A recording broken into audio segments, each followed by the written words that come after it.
नमस्कार दोस्तों, स्वागत है आपका फिर से एक नई वीडियो में। दोस्तों, दिल्ली हाईकोर्ट से पेंशनर्स को झटका लगने के बाद अब पेंशनर थर्ड पीआरसी की ओर जा रहे हैं और थर्ड पीआरसी यानी कि पे रिवीजन के बाद ही पेंशनर्स का पेंशन रिवाइज होगा। तो इस आधार पर क्या थर्ड पीआरसी में पेंशनर्स और कर्मचारियों का जो पे फिक्सेशन होगा वो नोशनल पे फिक्सेशन होगा या फिर एक्चुअल। तो दोस्तों, आज इस वीडियो में बिल्कुल क्लियर करने वाला हूं आपको कि क्या नोशनल पे फिक्सेशन हो सकता है या फिर नहीं, एरियर मिलने की कितनी उम्मीद है, जो कि सभी पेंशनर्स और कर्मचारियों का एरियर पिछले 10 सालों से अटका पड़ा है। पिछले 10 सालों से थर्ड ईयर से लागू नहीं हुआ है, तो उनका एरियर बनता ही बनता है।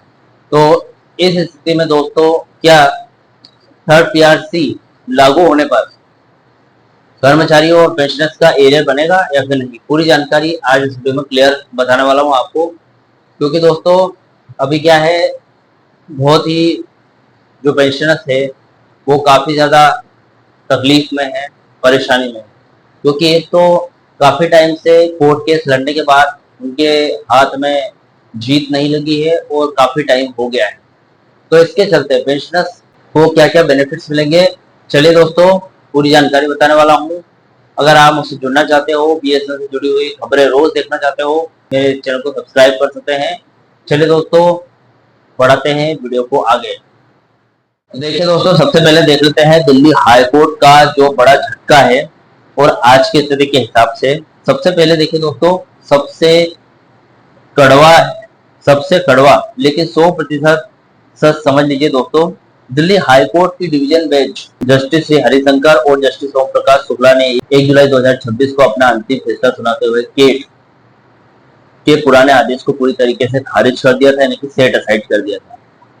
कोर्ट ने क्या कहा था? हाईकोर्ट ने साफ कह दिया था कि बीएसएनएल हो या फिर एमटीएनएल हो, इनमें परमानेंट मर्ज यानी कि जो भी अब्जॉर्ब हो चुके कर्मचारी तकनीकी रूप से अब केंद्रीय कर्मचारी नहीं है, वो पीएसयू पब्लिक सेक्टर के अधीन आते हैं।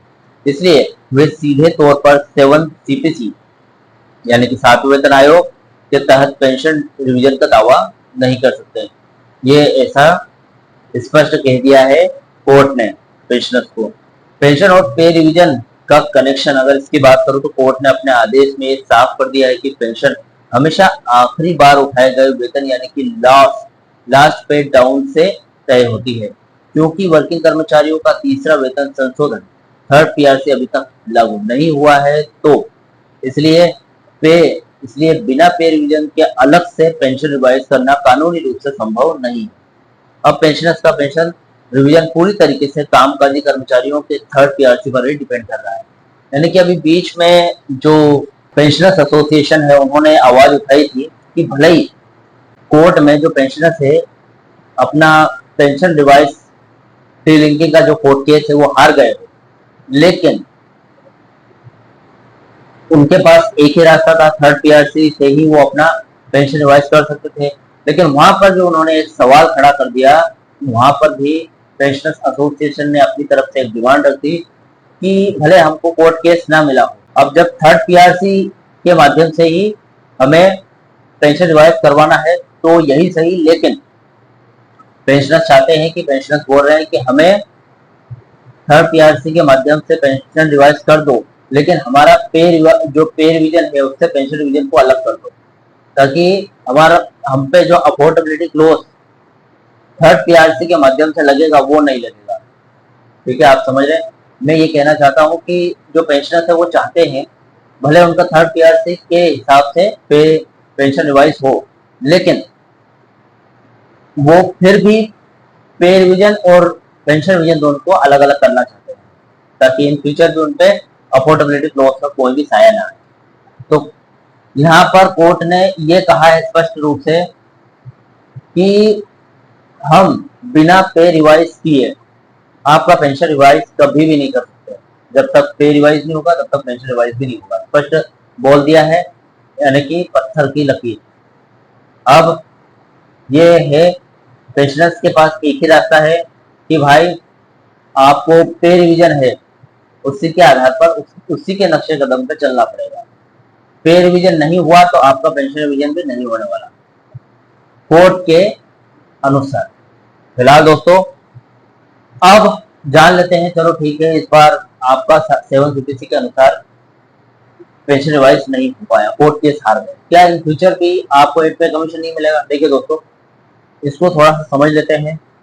सीधा सीधा जवाब है नहीं मिलेगा, क्योंकि हाई कोर्ट के इस ताज़ा फैसले ने स्पष्ट कर दिया है कि BSNL combined service pensioners IDA पे स्केल के दायरे में आते हैं, न कि केंद्रीय कर्मचारियों के सीडीए पे स्केल।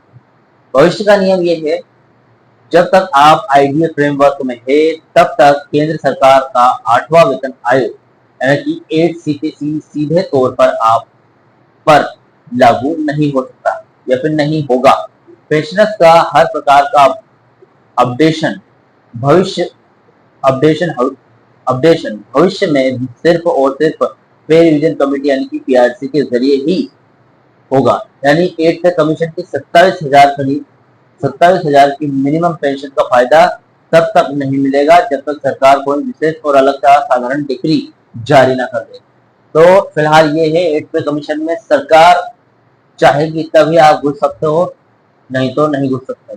अब तो सरकार ने कोर्ट से भी ये मनवा दिया है कि कोर्ट ने भी सरकार के पक्ष में फैसला सुनाया है, इसलिए अब जो पेंशन रिवीजन है वो हमेशा के लिए थर्ड पीआरसी के जरिए होगा। अगर सरकार कुछ ऐसी स्कीम निकालती है जिसके जरिए 2% पेंशनर्स को केंद्र में समाहित कर दिया जाए तो हो सकता है इन फ्यूचर, लेकिन अभी नहीं हो सकता, ना ये सुप्रीम कोर्ट में करने से होगा और उल्टा केस आपका लटक जाएगा। इसलिए पेंशनर्स के पास एक ऑप्शन है, और ये ऑप्शन मुझे लगता है 2026 के एंडिंग में या फिर 2027 तक थर्ड पीआरसी लागू हो जाती है तो पेंशन रिवाइज हो जाएगा। दोस्तों देखिए, थर्ड पीआरसी लागू होने पर पेंशनर्स का नॉमिनल फिक्सेशन होगा या नहीं, देखिए सबसे बड़ा सवाल है। ये सवाल सबसे महत्वपूर्ण है सभी पेंशनर्स और कर्मचारियों के लिए, और इसका जवाब है हाँ, बिल्कुल होगा।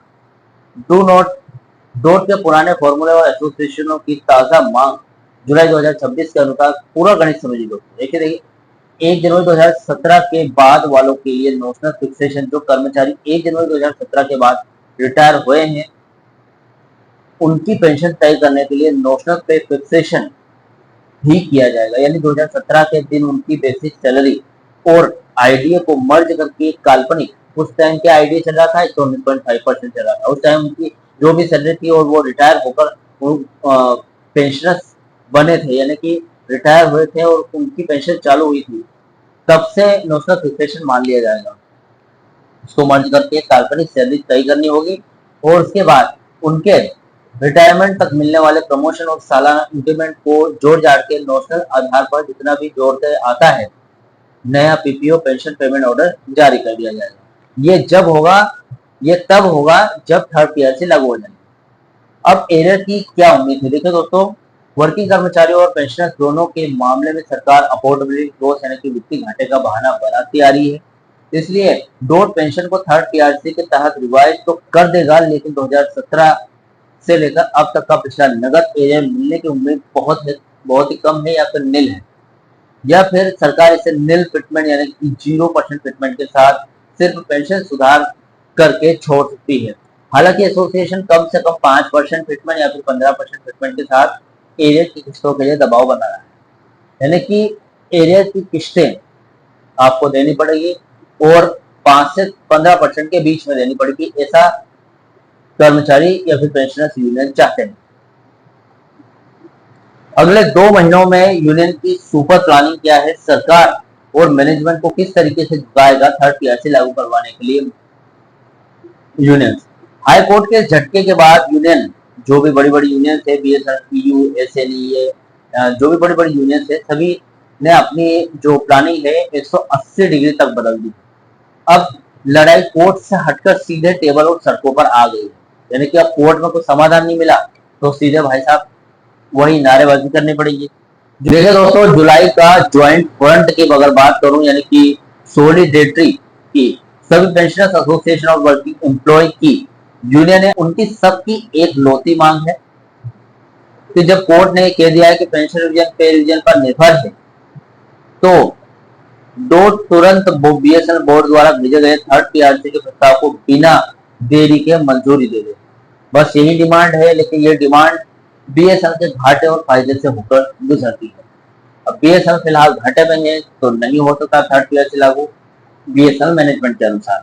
22 जुलाई के बाद नया सीएमडी आने वाले हैं तो घेराव होगा, क्योंकि 22 जुलाई 2026 को परमानेंट सीएमडी की नियुक्ति की जाएगी।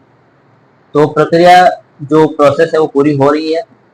यूनियन की प्लानिंग है कि नया मुखिया बैठते ही कारपोरेट ऑफिस में 3 जुलाई के कड़े सर्कुलर के तहत नई एक्सक्लूसिव मीटिंग का दबाव बनाया जाएगा और वेज डिवीजन के एग्रीमेंट पर तुरंत साइन करवाया जाएगा। अगस्त में भी विजयवाड़ा में सीसी मीटिंग और आंदोलन का अनाउंसमेंट होने वाला है। अगस्त में यूनियनों की केंद्रीय कार्यकारिणी सीईसी की बड़ी बैठकें होने वाली है। यदि सरकार ने जुलाई के अंत तक थर्ड पीआरसी की फाइलों को आगे नहीं बढ़ाया तो अगस्त के दूसरे हफ्ते में देशव्यापी काम बंद करने यानी कि स्ट्राइक या दिल्ली में संचार भवन का महाघेराव करने का प्लान तैयार किया जा रहा है, ताकि मेंबर से वेरिफिकेशन एमवी से पहले सरकार को बैक फुट पर लाया जा सके, ताकि मेंबर से वेरिफिकेशन हो जैसे ही हो और जो नई यूनियन है मान्यता प्राप्त यूनियन वो साइन करने के लिए तैयार रहे।